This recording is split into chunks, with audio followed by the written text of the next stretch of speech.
if this is the first time ever being here, thank you for coming out. You could be anywhere in Dallas tonight. You decide to hang out with us. I take that very seriously, and hopefully we can honor some of your time and make sure you get some value for your time. This is Dallas Software Developers Group. We are a volunteer-run organization. None of us monetize anything. We don't take a penny off of anything that we do. It's just here simply for the betterment of the community. A couple of shout-outs I want to make before we kind of get things started. Number one, obviously, big shout-out. Yum Brands, they're the reason why we get to do our meetups here. They give us a space. Big shout-out to them. They've never said no whenever we want to do an event or a meetup. They always accommodate. So big shout-outs to them. They're a big reason why we get to hold it here. Second shout-out for this meetup, This.Labs. They're the reason why we have pizza in the building and all the good stuff. So big shout-out to them. I'm going to clip that section, send it to my boss. So that way, we're good. For those that don't know, This.Labs, we have two sides. One is a media arm. And so if you've ever seen some of our podcasts, like the Leadership Exchange, which is where we interview some of the biggest tech leaders in the world, talking about things that they've done as leaders, as well as the Model Web podcast, which has, I think, is the top 30 in the world right now for JavaScript. It's growing tremendously. If you want to check that out, I'm also now officially a host on that podcast among the other 4 panelists. And so we bring on an interesting guest every single week. We've had some pretty recently cool episodes come out. We've had Kyle Cron on there. We've had YK. I'm gonna stop messing with that because it's just wrapped in there. Kyle Cron. We've had YK Shuggy on there. Some pretty big significant names on there. I just did an episode with Tanner Lindsley. He's creator of TanStack and TanStack Start. It was actually a really good episode if you're into that ecosystem. Highly recommend checking that out. The other side is we are a tech consultancy. And if there's anything that we could ever do to help you hit your deadlines, we're the company for it. We work with companies like Google, PlayStation, Microsoft. Wikipedia is one of a large client as well. That's an impressive one. If there's a way we can help, always willing to have that conversation, see where we can add value. All right. Outside of that, one big shout out that I need to make, how many of y'all, show of hands, have heard about the Commit Your Code conference? Okay, not everybody. So let's talk about that real fast. Commit Your Code conference. This is a big deal. We are doing this conference December 5th and 6th. Many of y'all probably already know, I speak at conferences. God knows how many conferences I speak at. For example, this week I'm speaking at the JetBrains conference, and next week I'm keynoting at All Things Open in North Carolina, and then we're getting ready to do the conference here. And so we've already been prepping. As many of y'all know, if you haven't already checked it out, commityourcode.com is the website where you can get tickets, see the agenda and all the good stuff. But as of we speak right now, I believe we have 50 confirmed speakers.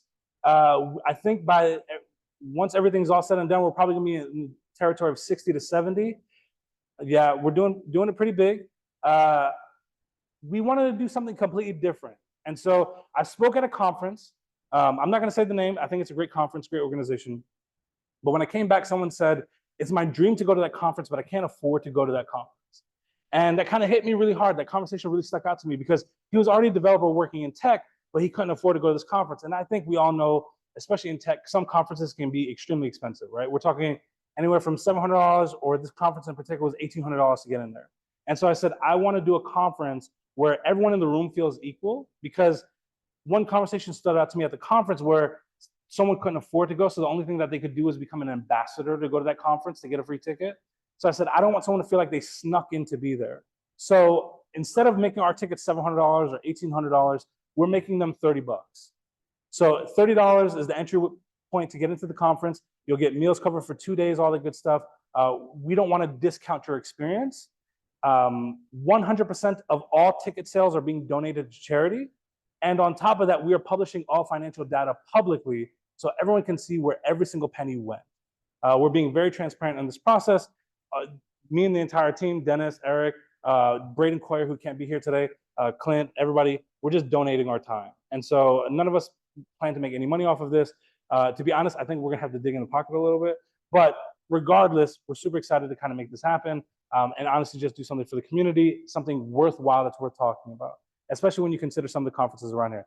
The only caveat is we are doing the conference here.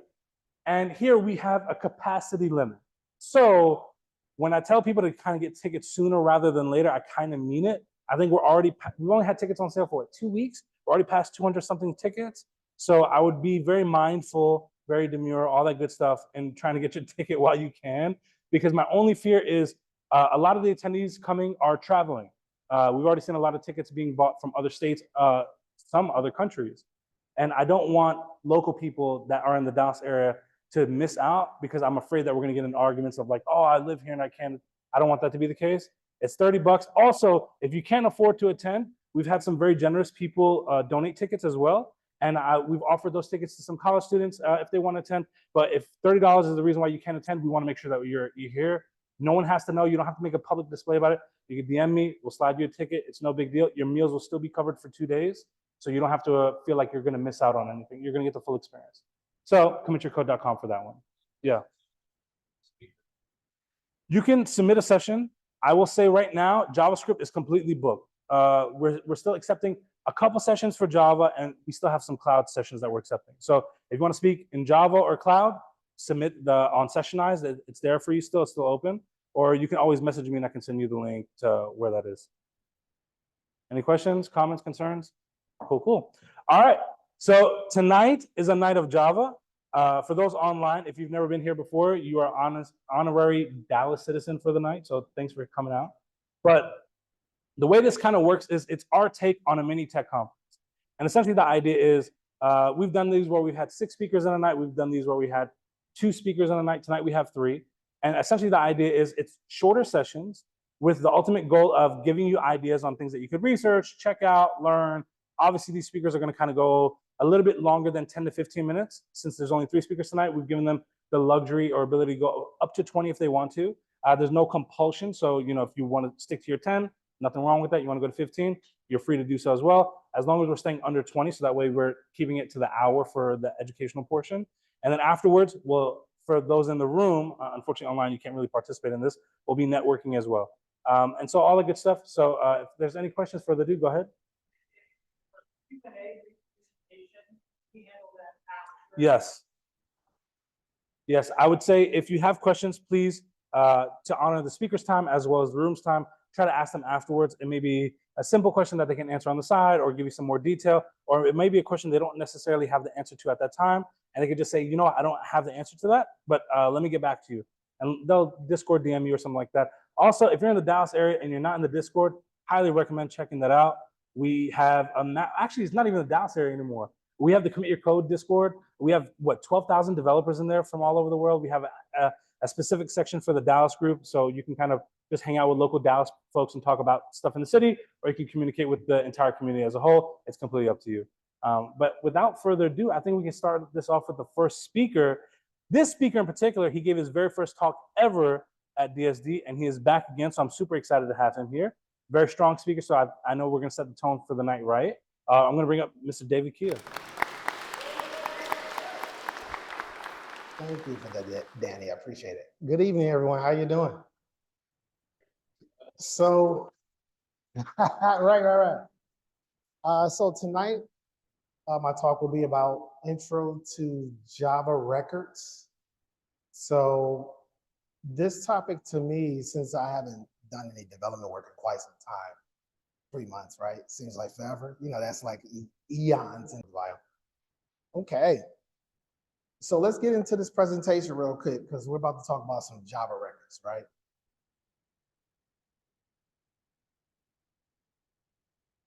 Java records, right? Yeah.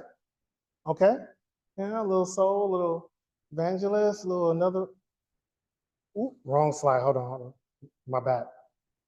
There we go. Before we get started with the presentation, let's connect if you want. And I'll give everyone a little time. You can get your cameras out. And I'll give you about 15, 20 seconds, and then we'll get with the presentation.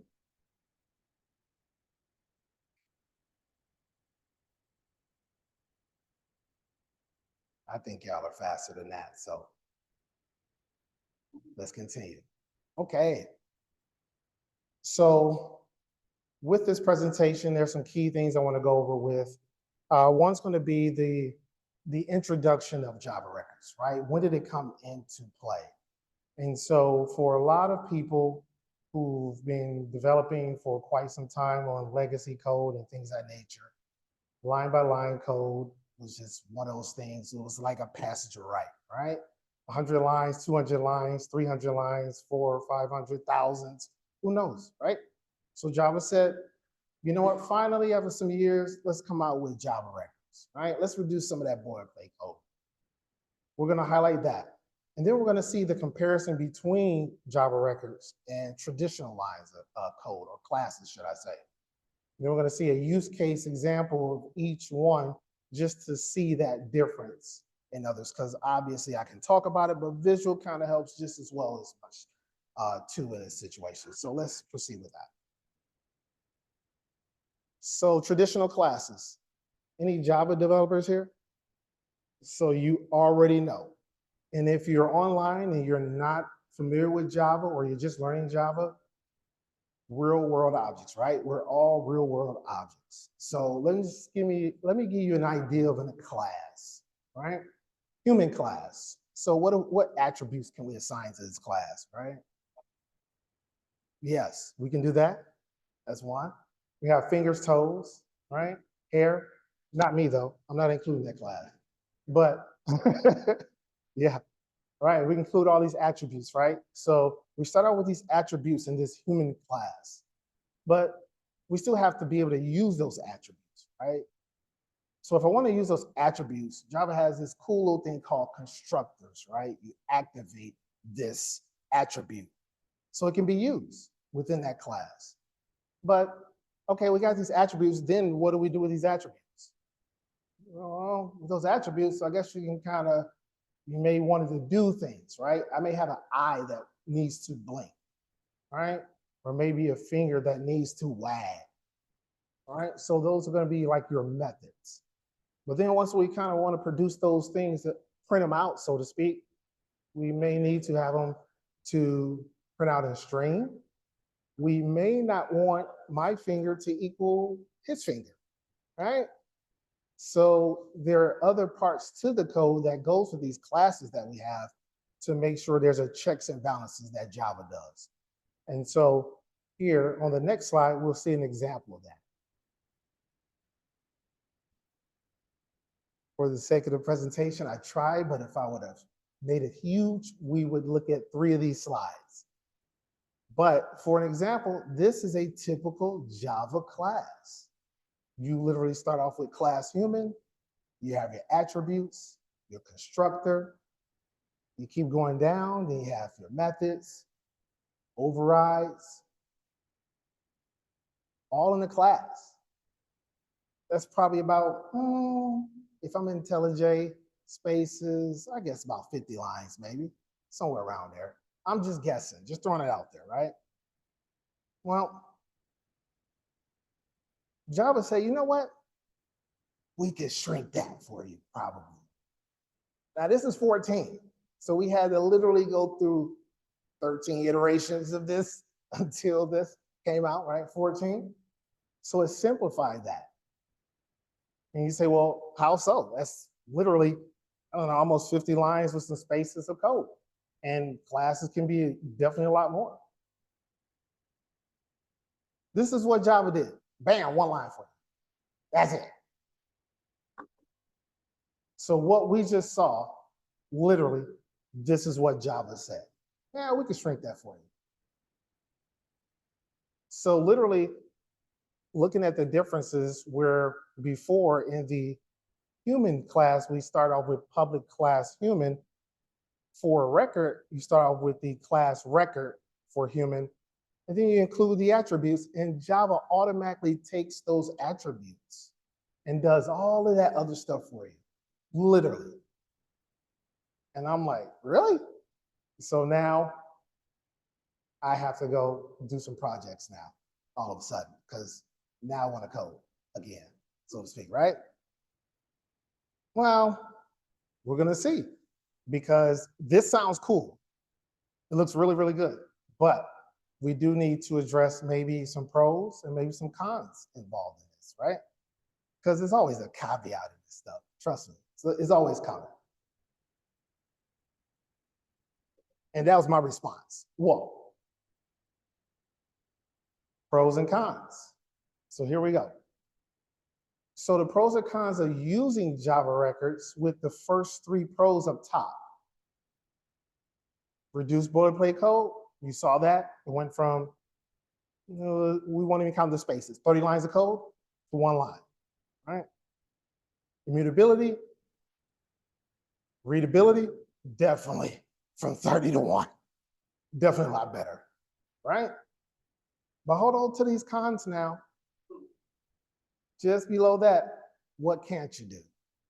Well, there's no inheritance. What does that mean? You can't take a record and extend it, fortunately. And sometimes we just need to extend a class or 2, or 3, or 4, or 5, or 6. However many you want to do. Sometimes we may want to do that, right? Immutability. So it's not suitable for something, mutability, when we're using this word, something that you want to change often.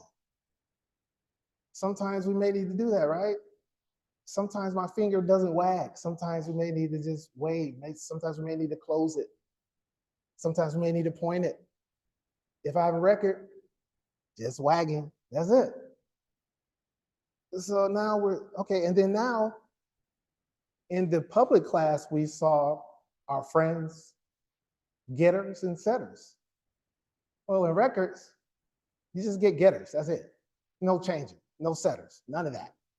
So it works great if you don't want to change anything. But if you do want to change something, then guess what? You may want to choose something else, right? So again, these caveats. So when can we use Java records? Well, here's some examples. Just 3, just to highlight. Simple data models, data models, for those that like data. Use records for simple, immutable data models, such as DTOs or simple value objects. Well, whenever you want to use some immutability, when that's required, then hey, you can use some records, for sure. Or again, complex logic. Now, for all my developers, do you use complex logic more times than simple logic at times, seems like?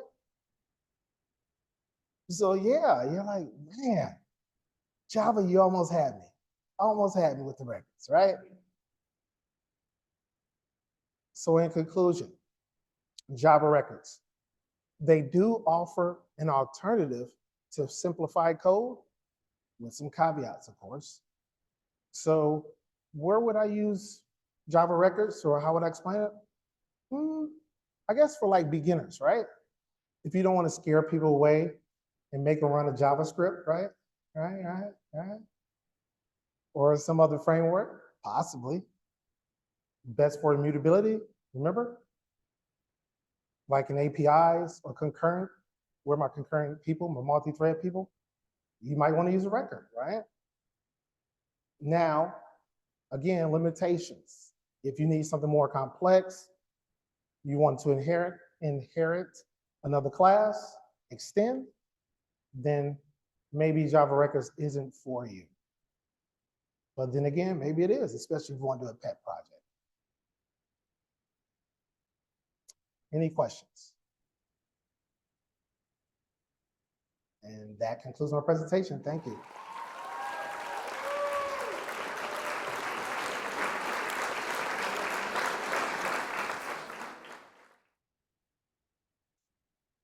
All right, I just want to go ahead and bring our next speaker up. How do you say your name? Nishith. All right, Nishith. So my name is Nishith, and I have more than 13 years of experience in designing and developing solutions with various domains, like it's starting from IoT, like social networking platforms, bankings. So I will try to keep this session more interactive plus a learning, because it's a reactive programming approaches that is like came into picture like a couple of years back, and we started using it. I think how many of you started using reactive programming approaches? One, yeah, okay.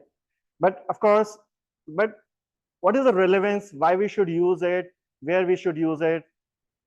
So the point is, like when I started designing the solutions for the past 5 years, there's something I always ask myself before I start any solution or I start implementing any solution. The question is why I should use something, and why should I not use something, and what is the like a scope of it. That these are the few questions that is really important when you are designing a solution. Couple of years back when I got into there was a requirement where it's about the real-time data systems, how we can actually make the system more interactive. How we can use the systems to its optimal level. Now, these days, we may have lots of data that we can process, right? I think like there could be millions of billions of data. We talk about like 100 billions, like trillions, terabytes of data. But we can always process those data when it is at your system. But these days, we also need that data to be real-time updates as well. We want that, okay, that every system that we are using should get a real-time data, and we should always see a real-time updates, a streaming updates, like when it comes to the IoT kind of solutions, when it comes to the like stock exchange, even for example, when it comes to the feedback. For example, if we have if we have a user that have given a feedback, it's about delivery, like demand and supply. As soon as the problem steps in, you need to provide a solution. Otherwise, of course, there are lots of competitors and they will always take over. So that's why we need that real-time approaches, even when it comes to the feedbacks from the customers that is using our system in real time, generating real-time analytics, everything like kind of like for lots of domains. Now, let's talk about the reactive programming approaches. What is it actually? Reactive programming approaches came into picture like somewhere around, I think, 2015, sorry, where it's about the asynchronous programming paradigm focused on data streams and, and propagation of changes. So, of course, there are lots of technical jargons I've written, but I will take more of my experiences and your experiences to discuss this. So it will be more, you will be able to get more into it. It's about it should be responsive, resilient, elastic, message driven. The system should respond in a timely manner if it is possible. The system remains responsive in a phase of failure. The system stays responsive, relying on asynchronous messaging, all these things. But the crux is, the point is that as soon as the data comes, like streaming of data, what do you mean by streaming of data? As the data comes in, we should have a place where it should get like captured and as well as transformed in a real time, right? That is a concept that we are talking about, reactive programming approaches, right? So of course, the responsive, of course, resilient, elastic, message driven, all means almost the same thing, even terminology wise. Reactive programming is particularly well suited for application that requires high performance, scalability, real-time data processing, such as web applications, streaming services, and IoT-based systems. Let me take an example of one of my own project, which I designed for RFID company that uses RFID solutions, where they wanted that as they were using RFID scanners, they used to scan. They want that, okay, as soon as the product moves from one system, one place to another, they should see those things in an application. Now, how we can do that? As the reactive scan, as the RFID handheld reader, there was a handheld reader, there were fixed readers, there were a drone as well that used to scan it. And at the real time, there was a system that used to send data to the application. There were like 1 minute, 60,000 hits from one. This is the kind of data we are talking about. Now, at this point of time, we used as reactive approaches in order to show that movement from one place to the another. Like you can actually see the product moving from, well, like there are two stores and you can see the moving from it, from one place to another. That kind of reactive approaches we are talking about. As well as when it comes to a stock exchange, when it comes to a bankings, where there's some transaction happened and you want immediate results, you can use these approaches, right? The reactive programming represents a shift from traditional imperative programming, emphasizing asynchronous data flow and resilience. Asynchronous, usually what happens is, whenever there's a request, you might be using REST templates. You send the data, you make a request, and then you expect a response from it. But you cannot send the next request till you get it, till you get a response. Here we are talking about asynchronous calls, that, okay, you're sending that multiple calls and still you are getting the responses. But of course, there's lots of ifs and buts, as we know, behind the scenes that we are going to discuss next. Okay? Let's talk about the reactive streams. Of course, there are lots of pointers I mentioned, but we are talking about reactive streams. Reactive streams is as the data is coming. Like, have you seen? You might have, if you have been to a lakeside, you might have seen that okay, the water is flowing on top, and of it, and as it comes, of course, if you might be playing and all, maybe it might be not a good example, but it's about the flow of data, and you are processing that data as it comes to you. So reactive streams is a standardized approach to handling asynchronous data streams with an emphasis on non-blocking pressures, non-blocking back pressures that we will discuss in a later slide. Introducing to address the challenge of managing data flow between the producer and consumer, that is a subscriber. So of course, if someone is producing data, someone has to consume it as well. But if the producer wants to send lots of data, then the consumer will get confused, or they will, okay, I cannot handle this, please. It will get, of course, the connection will get lost, the infrastructure may collapse and all. These things can happen. If I'm the consumer, for example, if I'm speaking, right, I may go for 10 hours, but if you don't understand what I'm trying to say, it doesn't matter, right? You say, okay, Nishith is going on with the technical jargons, but we are not getting it actually. So, of course, we can always control the flow of Nishith, that is being a producer of the data, as it coming to you, that you are a consumer of that data, right? Asynchronous programming allows operations to run independently of main application flow, enhancing performance and responsiveness, more responsive because it is asynchronous calls. Then reactive programming is a subset of asynchronous programming, focuses on data streams. Of course, we are already using data streams everywhere. Like it was introduced in Java 8 as a Lambda expressions, using streams APIs and all. So the concept is, of course, the basic concepts came from there only. Of course, what kind of challenges it is catering these reactive streams, as we already discussed about that, okay, like when it comes to real-time, traditional IO operations blocks thread while waiting for the thread. Now, scalability limitations, back pressure management, responsiveness, complex error. Now, the thing is, we are still using a multi-threaded approaches, right? How many users are actually using the threads, multi-threads? Anyone of you are using multi-threads? Okay, there are few. So point is, like, whenever the thing is coming, like of course as the request is coming, you want, even like there's always a multi-threading concept we are using. Even if you're using a Spring Boot application, Spring MVC, or any framework you are using, at the back of the system, it is still using those approaches, multi-threading, threading. But the point is, even if it is one thread, can process how many requests? It can process only one request. But with the use of reactive programming, even one thread can actually cater multiple requests. So it is actually enhancing the capability and using the optimal usage of your infrastructure that is already there in you. So even if for example, even if you're using fixed threads or multi-threads, fixed pool, scheduled threads, anything, it should always have a limited, like you can go up to 100 threads, 200 threads, but you can only consider 200. We are talking about 200 requests at one time. But with the use of reactive programming, you can still use the 200 threads, and through the asynchronous way, you can actually cater multiple requests, more than 200. Like that is not 1:1, it could be 1:many, right?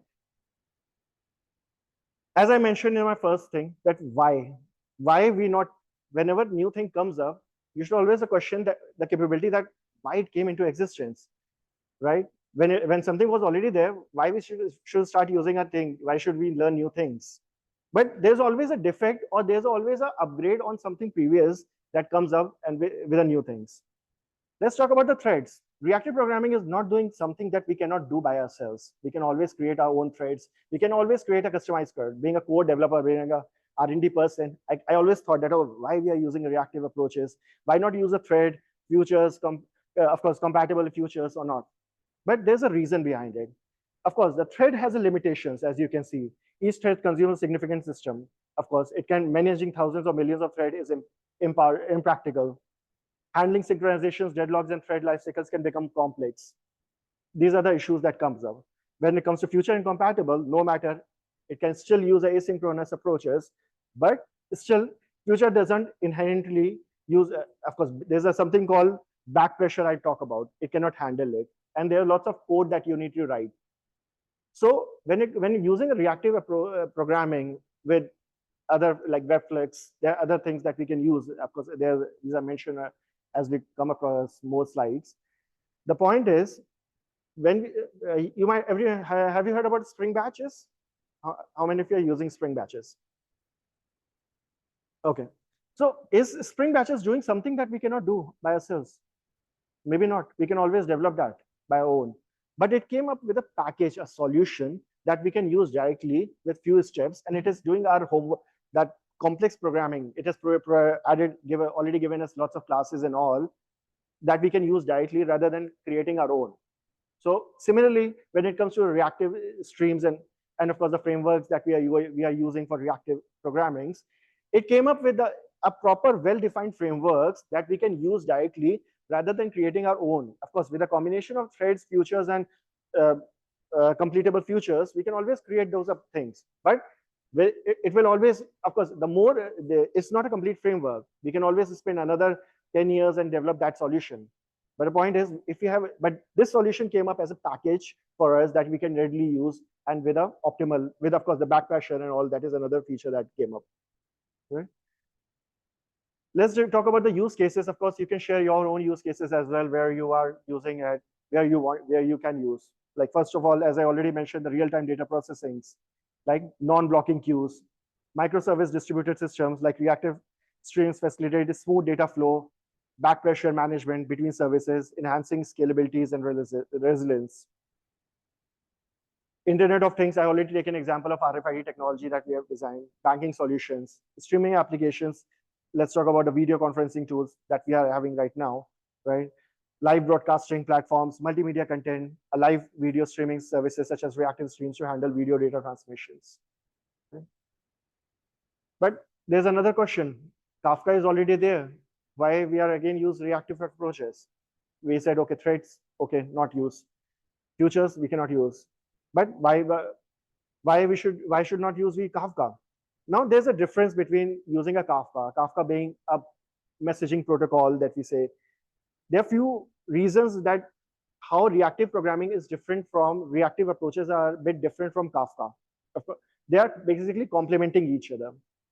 For example, when it comes to the scope, I can just read out a couple of things. Of course, rest is there on the slide. Primarily focus on internal architecture, the reactive programming, messages, asynchronous data flow, event handlings, back pressures within application. But when it comes to the Kafka, we are talking about facilitating the communications between the different services. Kafka is a separate segment. It's a separate infrastructure that we are communicating to. But when it comes to reactive programming, this is something that we are doing internally to enhance our capabilities, enhance our flow, making it more real time. Similarly, we have like concerns like efficient managing of data flow, asynchronous operations, and of course, reliable and scalable communication between separate application services. There are basically 4 core interfaces of reactive streams. There are lots of frameworks that came up to support this reactive programming. But of course, in order to standardize it, we came up with 4 interfaces, like publisher, produces items, of course, that is being a producer, me, like as I'm speaking. Subscriber, who is subscribing to it so that you can listen. Then subscription represents a connection between the publisher and subscriber. And of course, the processor, if there's any kind of a interpreter or transformation that needs to be applied, a middle layer, or a contract that we talk about. Okay? This is how it falls: subscribe, subscription, request, on next, on complete, on error. Right? So, like, of course, you're subscribing to me, and there's this subscription. Then how many requests you want? How many requests you want at a time? You get 10 times, not more than that, because I cannot handle it. So accordingly, I passed n, and then next data, it keeps on coming, and then it's completed. Right? So now point is, there's another concept of non-blocking queues. Right? We say always in a reactive programming about non-blocking queues, back pressures. These are one of the key things that you talk about, right? But sometimes the point is, what we are using, are we actually know that what we use? I think many of us, right, being a developer, we just use what is there. But do we actually understand that, okay, what is there and why we are using it? What is the application of it? I handle a team of like multiple developers, and I always ask this question. So some guy actually used filter somewhere. It wasn't required. I said, what does it mean by filter? Can you create your custom functional interfaces? What is functional interfaces? No, I don't know. So, okay, why you are using it if you don't know something? It's better to use it. Know something, spend some time. So that's why I actually mentioned this. One of the slides, we talk about the non-blocking queues, we always talk about that reactive programming gives us a non-blocking queue that is an added advantage over the threads or futures or anything else. Of course, Kafka is a non-blocking queue, definitely. But what do you mean by non-blocking queues? Non-blocking queues is actually the atomic operations where you have you ever heard about compare and swap kind of algorithms? Okay, I might get so I will just mention it. Maybe we can discuss it if someone needs it. So it will get into more into details. Lock-free and wait-free algorithms, memory consistency and visibility, data structure. These are the pointers that makes it more of a non-blocking queue. Of course, we can always get into detail, but we don't have a couple of hours. So we can always have this discussion later. Right? Reactive streams implementation. Of course, we have like project reactors, RxJ, right? Publisher, subscriber, the interfaces. Back pressures, we talk about that, okay, limiting the data that is coming from the producer.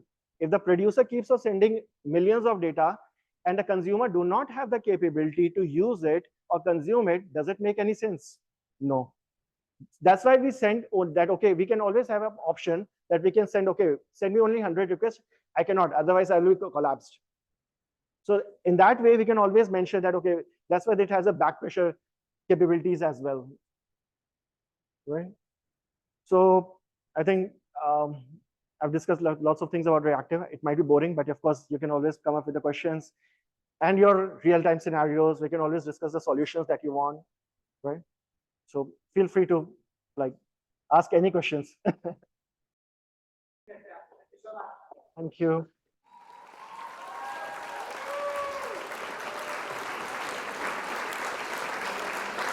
All right, we got our next presenter, Sergey. Yes, sir. All right, let's get you connected.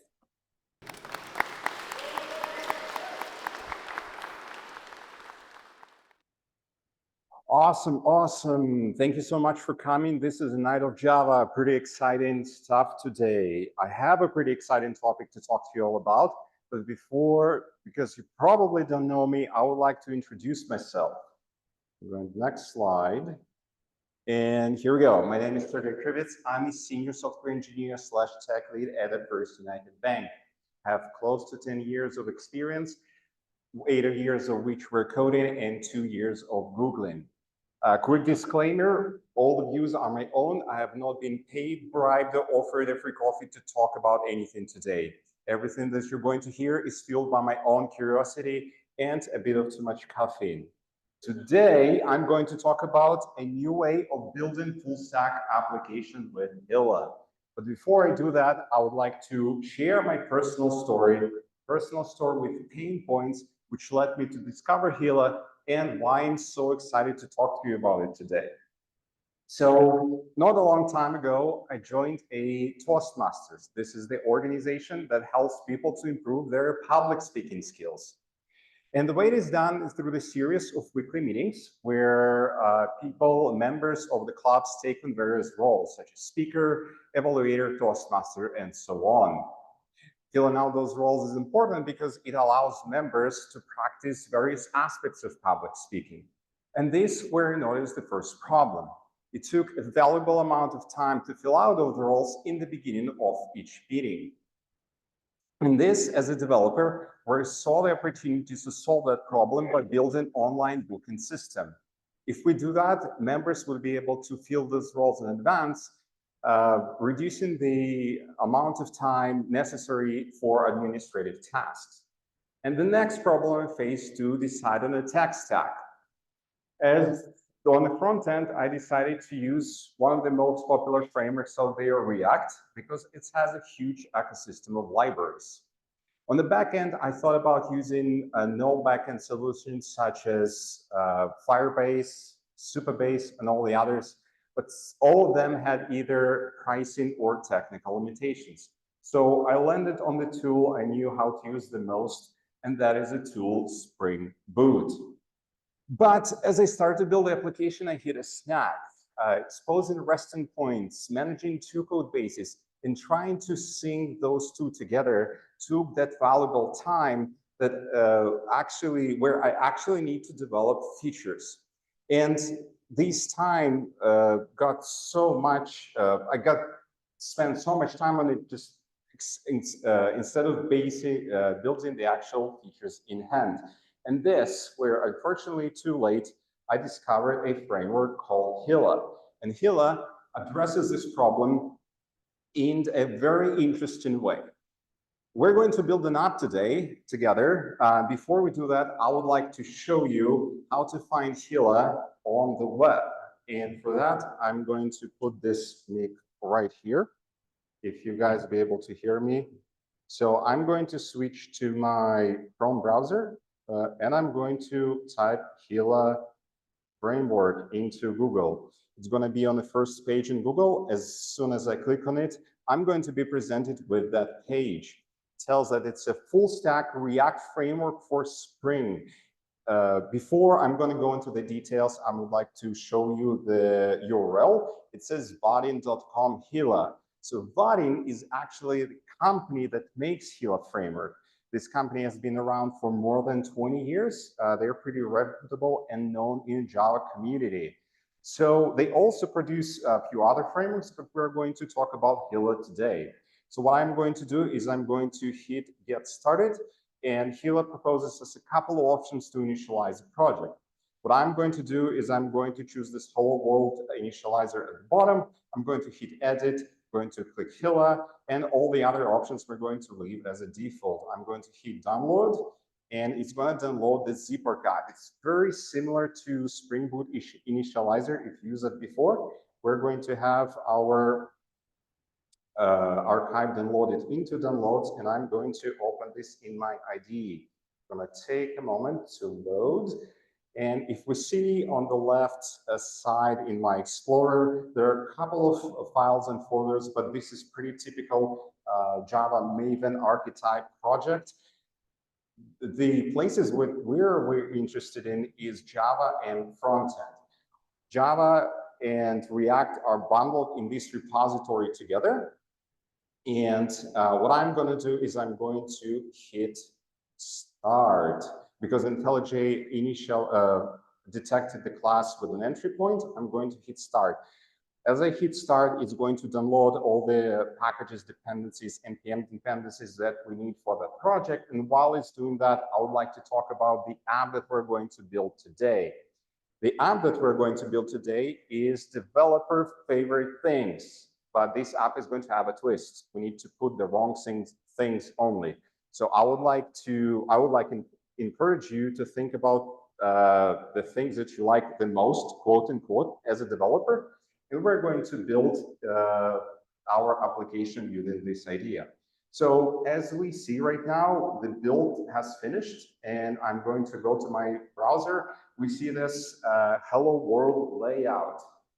This is pretty cool, but you know what? This code is pre-cooked for us already. We can do better than that. We're going to cook our code from scratch.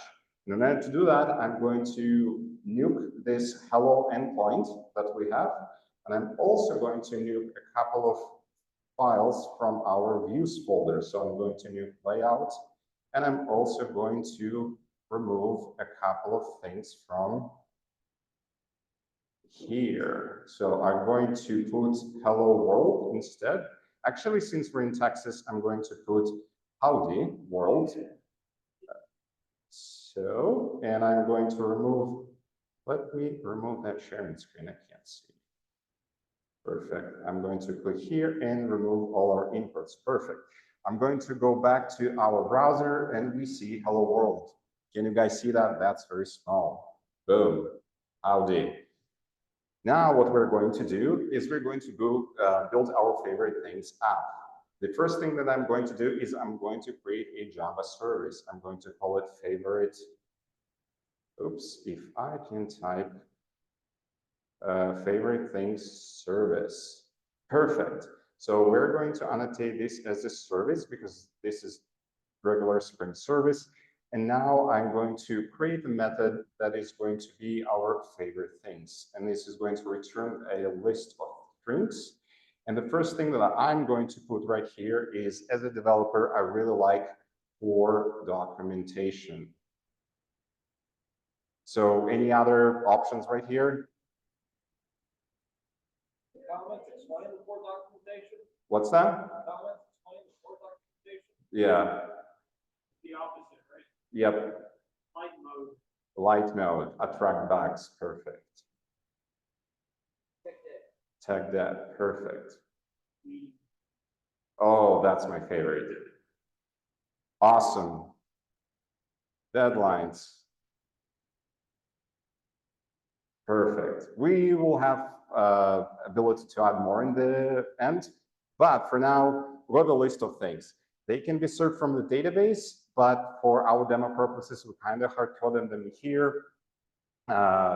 That's for demonstration purposes. So now we have a simple Spring Boot service. We have a method inside the class that returns the list of things. Nothing super special about it, regular Java stuff. But this is where the magic comes into play. This is where Hilla comes into play. And I'm going to put these two annotations and I'm going to explain what they do. So browser callable is going to expose this method, all the methods inside the service to be able to call from the front end. And because all the methods are protected by default, we need to put this anonymous allowed annotation so that we can call it by any client from the front end. But I know this sounds confusing, but let me go and switch to the front end where things are going to start to make a little bit of sense. So we're going to fetch this from the backend. And usually the way we do it is in React, we use two things. We use state to make sure when we get the data from the backend, our view is updated. And we're also going to use effect to make sure we can call our backend when our component mounts. So what I'm going to do, I'm going to use state and I'm going to put things here. This is also TypeScript, by the way, and I'm going to initialize it with empty array. And I'm also going to put type of string right here. So this is pretty cool stuff. Now we're going to use effect. And in the effect, we're going to call our backend. Let me do one thing to reload the browser to make sure the magic is going to work. So now look at this. Did you see that? That's the favorite thing service. That's the Java class.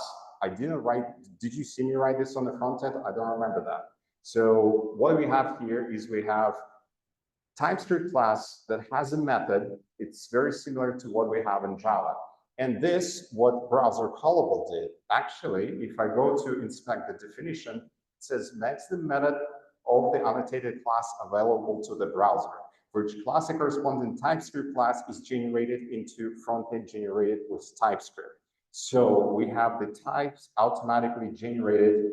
And this, because it's asynchronous call, it's going to return the promise and we need to resolve. We're going to use the method reference to set things. Perfect. Now, we just need to render this on the front end. We do have a shortcut right here. That is, oops, if I'm going to return to the browser, perfect. You see, we have the backend endpoint that returns the stuff. We have a front end that calls the stuff. And we have this displayed on our browser. That's so cool. It's still mind-blowing. There is still some magic going on, but let's see under the hood what's going on. If I go back to my browser and I'm going to go to network tab and explore what happens, there's actually HTTP call that happens that goes to our backend. And there is a special syntax to that HTTP call. It has like connect, favorite things, service, get favorite things. There is a whole page on Hilla documentation how this is generated for us. But the good thing, 99.99% of the time, we don't have to worry about it because all those stuff is generated for us by Hilla. Okay, that's the one trick that Hilla has for us. If I go back to my IntelliJ, and if you know React, we created one bug here. We need to have a key property associated with each list item to make sure that React can keep track of changes once items are changed on the array. And in order to do that, there are a couple of ways, but usually we have some sort of object returned from the backend, which has a unique ID. It can be UUID or it can be incremental sequential ID returned from a SQL database. Since we don't have SQL database, we're going to create an object ourselves and add the ID to each one of those things. So what I'm going to do is I'm going to create a record thing, and David already did great presentation on the records here. And this, right now I need to convert each of those items into the thing. So I'm going to do that. Let me do the last one, didn't work. Perfect. And I need to make sure that all of those guys get a sequential ID. See if that's going to perfect. That worked out. And now I just need to change return type. I'm going to type thing. Perfect. Now we have a list of things. If I go back to my front end and going to refresh that, boom, we got an error. That's not the one I wanted to do. Oops. Let me show you that one. Okay, we got an error because guess what? We now return the list of objects instead of returning a list of strings. If I go back to my TypeScript, we can see it should be highlighted now. Yes, that the set things in aisle highlighted by red, because again, we have the wrong type. And if I go to, in order to fix that, I need to go to state and change this to a type thing. But again, this is TypeScript, this is not Java. And the mind-blowing thing, still blows my mind to this day, that Hilla generated this for us. So if I go to definition of thing, we can see that we have ID of the number and name string. It's exactly the same or not similar thing that Hilla converted us from Java to TypeScript. So the only thing I need to do right now is to render this properly. And I'm going to put key thing.id. If I refresh, boom, that should work again. And we have our list working with proper React implementation. Okay, cool. We got the code generation work. We got the typing system demo. There's one cool thing that I would like to demo. And for this, we need to be able to add things to our list. In order to do that, we need to add an endpoint in the backend.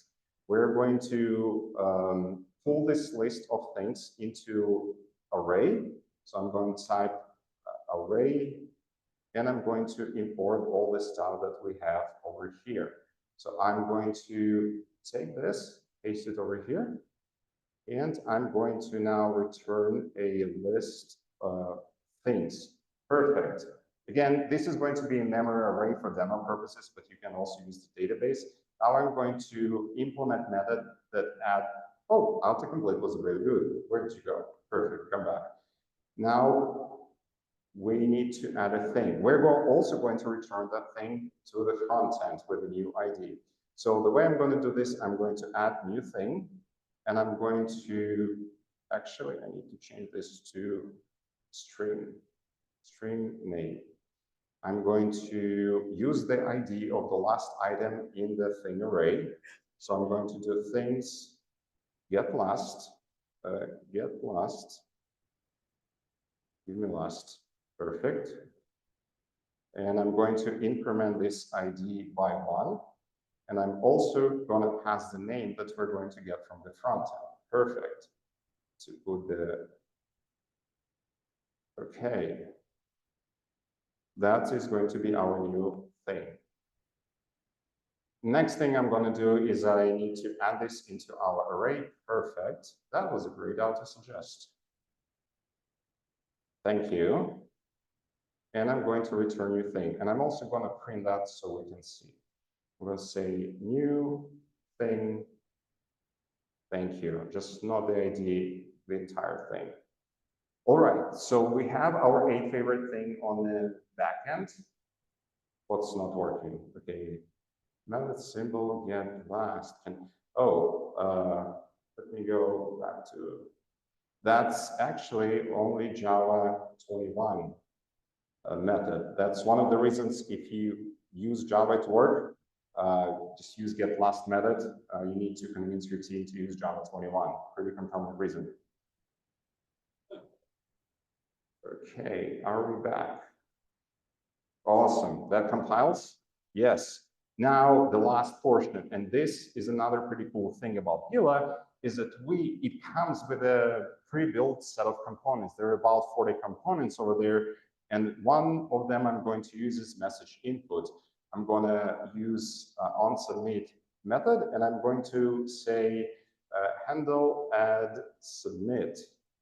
I'm going to close that. I'm going to add this method, and I'm going to use that event of type message input submit event. The only reason I know because of documentation beforehand.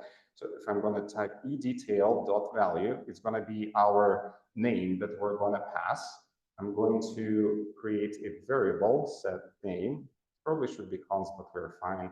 So now what I'm going to do is I'm going to create again favorite thing service, add favorite thing, magic again. We didn't do anything. Hilla generated it for us. I'm going to put name right here. And because it's going to return a promise, this one I'm going to resolve using a wait. Go back. Okay, and because it yells at us because we need to run this into a async function. So now I'm going to say const new thing equals our resolved promise. And the last part that we need to make sure to render this in the UI, I will use set state, set things, and I'm going to spread our existing things and add our new thing. All right, make sure if I go down a bit. So I really like overnight deployments. Boom, it worked. So this is how easy it is actually to add thing to Hilla. We're able to implement create.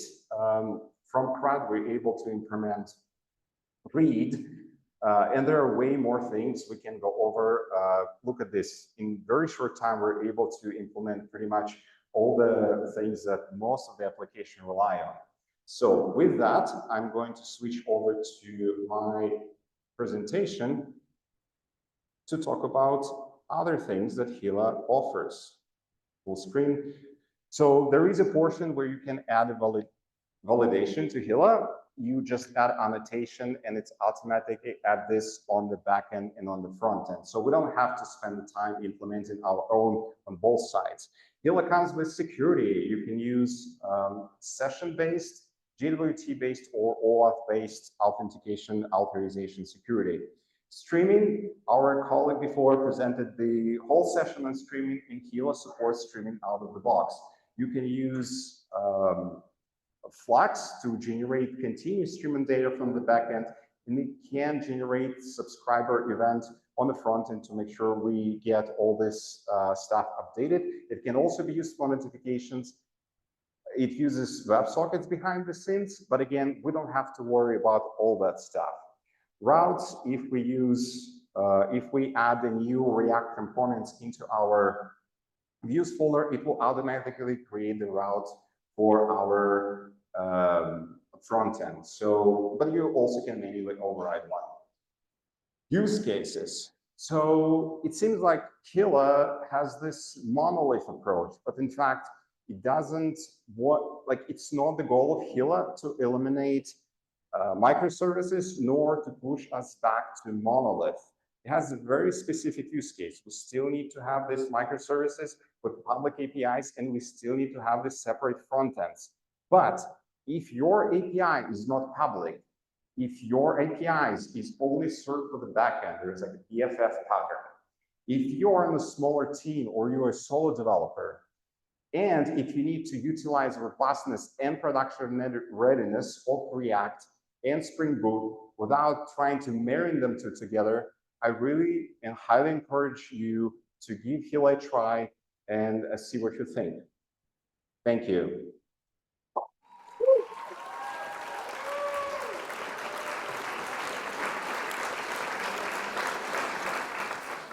So we're going to bring it up for our speaker of the night, Joshua.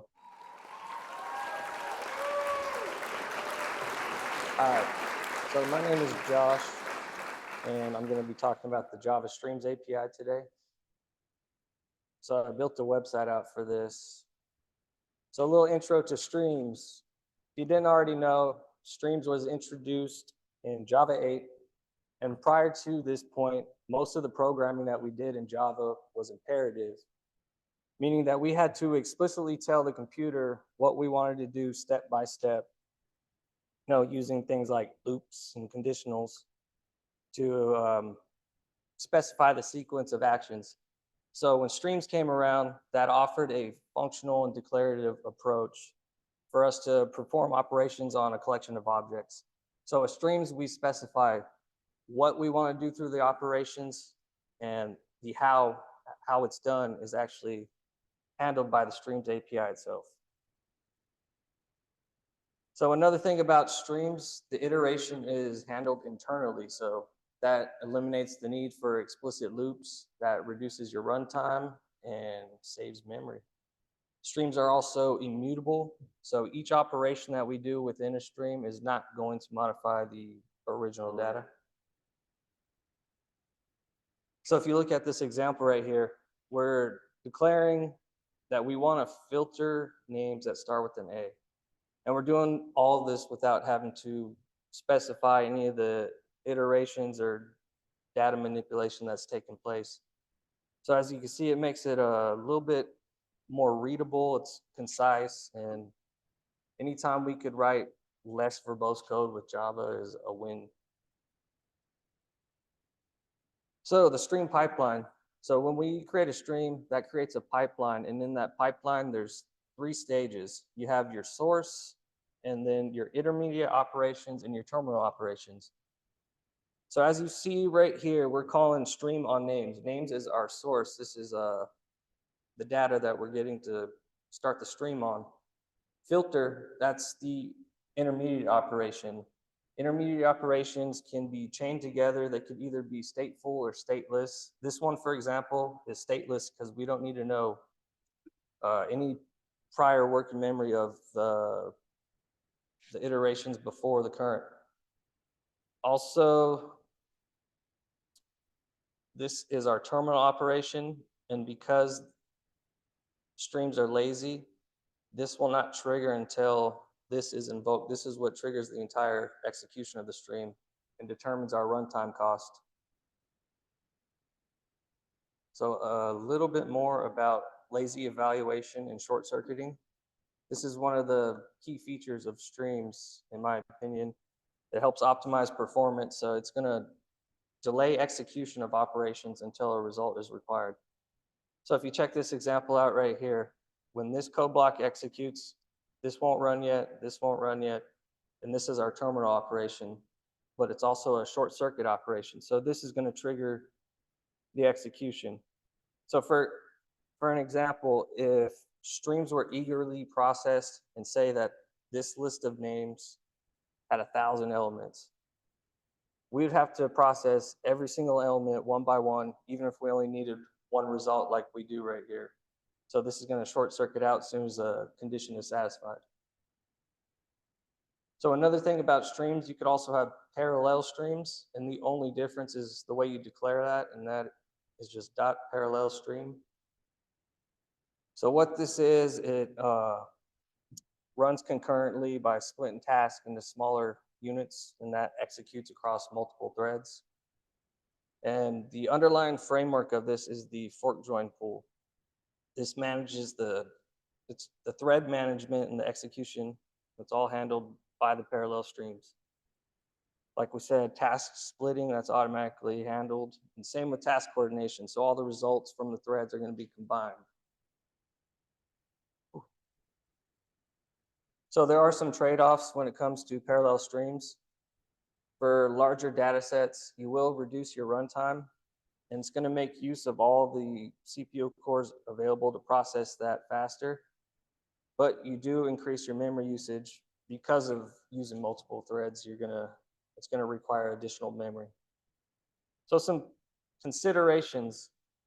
If you're going to use parallel streams, you're going to want to make sure that your data is immutable and you're using stateless operations. Otherwise, you might find yourself in a race condition. And to avoid that, we have synchronization. So you're going to have to use the keyword to ensure that this is only handled by one thread at a time, which actually negates the performance benefits of parallelism. So when to use parallel streams? Well, here's some examples right here. When data sets are large enough to justify the overhead of managing multiple threads, if our operations are computationally heavy, parallelism can reduce the runtime. If the machine that's executing the code has multiple CPU cores, it's going to utilize all the available cores. And we mentioned this before, they work best with immutable data, stateless operations. It avoids race conditions and the need for handling synchronization manually. So we talked a little bit about sequential streams, parallel streams, and all the benefits of it, but there are times when streams may not be ideal. So if you're using small data sets, the overhead might outweigh the benefits. For something as simple as this, a for loop would be the best solution for that problem. Simple operations. This is pretty straightforward. We're squaring a number. Stream API would be overkill right there. IO heavy operations. So things like waiting for data from a database. The real bottleneck is that in itself. That's going to dominate the runtime. So you don't really get the benefits of the lazy evaluation or the parallelism. And memory constraints. If you have memory constraints using stateful operations like sorting or collecting, that could require significant memory, especially when you chain them up like this. This would be a memory intensive task. And I wasn't expecting to be one of 2 speakers, so that's where this ends, but I'm gonna go to the top, take it off X Games mode. And I did, this is a website, I'll share it with everyone. There's a lot more information because we really only scratched the surface. It's more documentation style. You can see all about the different operations, code examples. I even threw in some examples of how I'm using streams in one of my personal projects, and I coupled that with some for loop equivalents just so you could do some comparisons. And you could find all of that right there. So this is the part where you get your phone out. Even if you don't want to scan it, you just hold it up so that I don't have to cry on the way home. And also I got a link to my LinkedIn portfolio. Go ahead and connect with me, check out my portfolio. And there's a subtle message right there for you. Yeah. All right, thank you.